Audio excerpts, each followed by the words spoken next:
ভিয়েতনামি কেজি সরষা, অর্থাৎ একটি গাছে 1 কিলো সরষা হবে।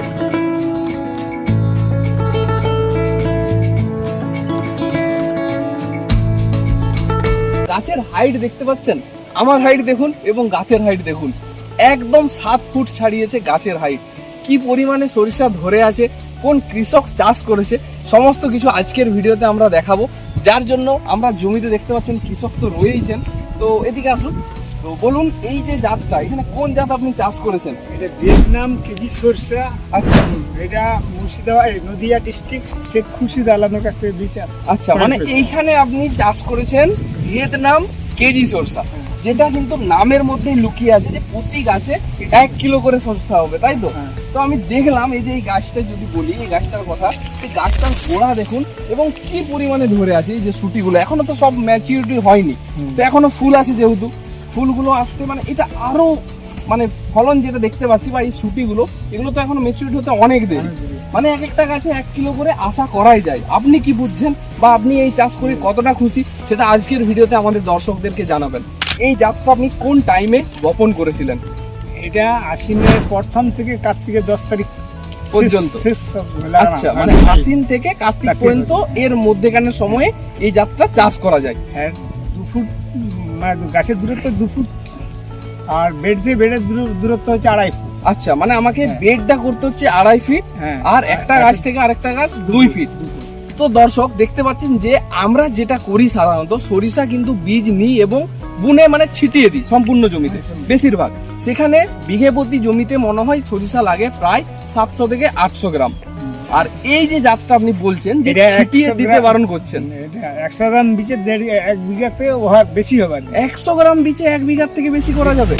বিঘায় 1200-1600 গাছ বসাতে হবে। মানে বুঝতে পারছেন যে এই সরষাটা কিন্তু নর্মাল সরষার মতো নয়।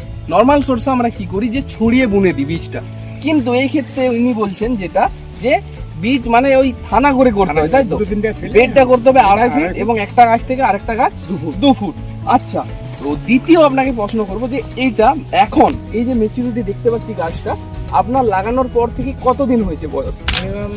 100 দিন হয়ে গেছে। 100 দিন। মানে আমাদের এখানে যে হাইব্রিড জাতগুলো চাষ হয় বা দেশি জাতগুলো চাষ হয়, তার থেকে এটা একটু বেশি টাইম লাগে, তাই না? 3টা সেচের মধ্যে হয়ে যায়। 3টা সেচ দিতে হয়। আর দ্বিতীয় কোশ্চেন যেটা করবো আপনাকে, যে এটার মধ্যে আপনি কি কি পরিচর্যা করেছেন, কি এমন পরিচর্যা? এটা আমি ভালো মানে এখানে নাঙ্গলটা পরিমাণে আপনার ফল ধরে আছে। এখানে আমি নাঙ্গল মানে যখন চাষ দিবার সময় নাঙ্গল তো মানে মাঠটা আসে না, তো ওই কোদাল দিয়ে মানে লাগানোর আগে মাটি পরিচর্যা করতে পারি না। মাটি পরিচর্যা ভালো রকম করা হচ্ছে না। মাটি ছাড়াও আমি আরেকটা জিনিস দেখাবো, যে গাছের গোড়া দেখুন, গোড়া কতটা মোটা দেখুন। এটা তো একটা সামান্য ছোট দেখাচ্ছি, আরো অনেক মোটা মোটা গোড়া আছে। এবং এই গাছটা, এই সম্পূর্ণ গাছটাই কিন্তু আমি আকার করে ধরতে পারছি না। তো এটা মানে বীজ বেরোনোর পর, মাটির কথা ছেড়ে দিন, মাটির পর বীজ বেরোনোর পর আপনি কি কি পরিচর্যা করেছেন সেটা আমার দর্শককে বলুন। পরিচর্যা বলতে অর্থাৎ 10-26 দিয়ে খুশকি দেওয়া হয়েছিল, আর কিছু দেওয়া হয়নি। আচ্ছা, মানে রাসায়নিক সার 10-26 শুরু দিয়েছেন, আর কিছু দেওয়া হয়নি। ইউরিয়ার সাথে 10-26 আর কিছু পরিমাণ নাইট্রোজেন। আচ্ছা, এখানে টোটাল আপনার জমির পরিমাণ কতটা আছে, মানে কতটা জমি চাষ করেছেন? 5 কাঠা। 5 কাঠা। 5 কাঠাতে আপনি কতটা বীজ লাগিয়েছেন? 20 গ্রাম। 20 গ্রাম মাত্র? তো শুনলেন তো, 5 কাঠাতে 20 গ্রাম মাত্র বীজ লাগিয়েছে। আর এখন ইনি এই জমি থেকে, এই 5 কাঠা থেকে যদি দেশি সরষা হতো, আনুমানিক কতটা সরষা হয়? 30 থেকে 40 কিলো। মানে বলাই যায় যে এই সরষাটা যে কোনো সরষার থেকে 7 থেকে 8 গুণ বেশি ফলন, তাই তো? প্লাস এটার মার্কেটের দামও বেশি পাওয়া যায়, তেলও বেশি হয়। আর এটা কালো জাতের সরষে, তাই তো? কালো জাতের সরষে, এটা কিন্তু আপনারা ভুলবেন না। অনেকে আবার জিজ্ঞাসা করতে চান যেটা কালো না সাদা, এটা অবশ্যই কালো জাতের সরষা। আর এটা যাতে পরিচর্যা করেছেন, মানে আর কিছু কি মানে এই পোকার মেডি পোকারও দিয়েছিলাম, আর একবার বরণি।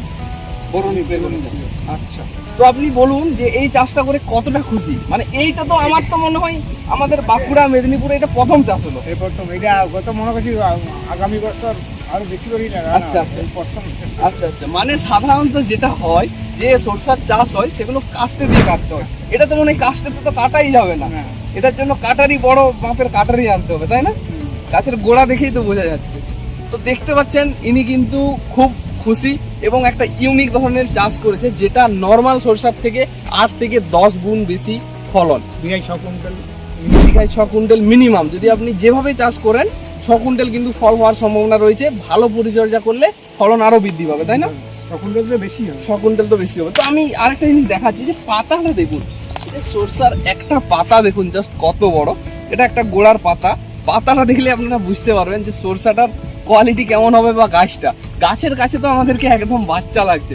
গাছটা আমাদের প্রত্যেকটা গাছ আমার থেকে মানে 1 হাত করে লম্বা আছে। সম্পূর্ণ জমিটা আমি ঘুরে দেখলাম, সমস্ত জায়গায় এই একই রকম কিন্তু গাছ দেখা দিয়েছে। গাছের গ্রোথ বা ফলন অনেক অনেক বেশি নর্মাল সরষার তুলনায়।